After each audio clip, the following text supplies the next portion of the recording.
Andibulise kuni bathandi bezemidlalo eMzantsi Afrika, ingakumbi kuni balandeli bebhola elikhulu ke laseMzantsi Afrika. Masingene ke kuhambo ke likaSolomon Kalu. uSolomon Kalu ke baphulaphula nomkhumbula into yokubana indodanyana ephuma phaa eCote d'Ivoire. Umfana omdala uthe wandwendwela phaa ke eNaturena, Kaizer Chiefs Village, apho ke umfana omdala ke ebeyobona khona intlalo yamakhosi. Akawuvali ke umlomo phaa uSolomon Kalu, utsho kuthi noko intle kakhulu indawo ke okanye isakhiwo seqela leKaizer Chiefs.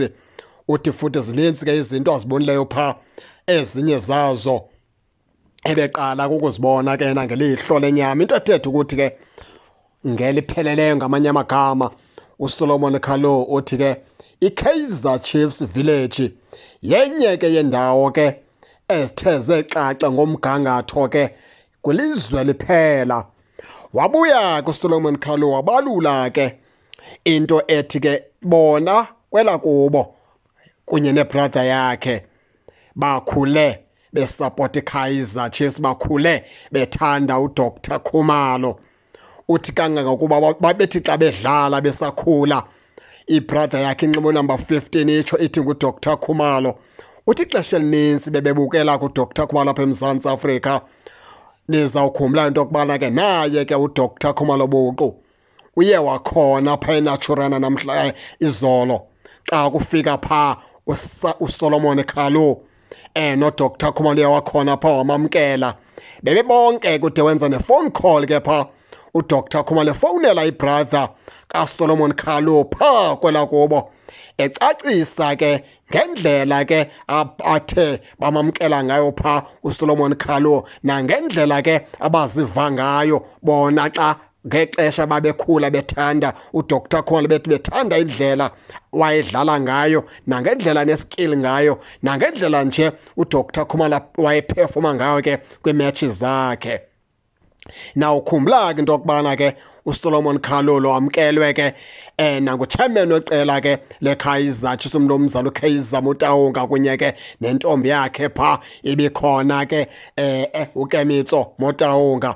Enye into ke uSolomon Kalu ke legend ke yebhola enkulu yalapha ke eAfrika. Asibali Afrika kuphela, sibala ke nelizwe ke laphaya eNgilane, ngoba kaloku ebedlalela phaa iqela ke leChelsea. Umfana omdala lo kaSolomon Kalu zininzi ke impumelelo athe wazifumana ke phezu kwentloko yakhe, ukuquka ke into ezifana ne-UEFA, ukuquka ke izinto ezifana ne-Africa Cup of Nations phantsi kwesandla saseCote d'Ivoire. Zininzi ke into athe waziphumelela naphaa e-England Cup ke ebezidlalwa edlalela iqela ke leChelsea. Lo ke nguSolomon Kalu evizithele phaya eNaturena kwiKaizer Chiefs Village. Akawuvale kumlomo ngobuhle bendalo, nobuhle bendonga, nobuhle bendawo athe wabubona phaa ngaphakathi ke eNaturena. Baphulaphuli ke akusoyam ndodwa, nani ke ningangena nitshone into yokubana niva njani, nize ke ningakhohlwa usubscribe kule channel ukuze ningaphoswa zezemidlalo endizanothulela zona kwixa elizayo kakuhle babukeli.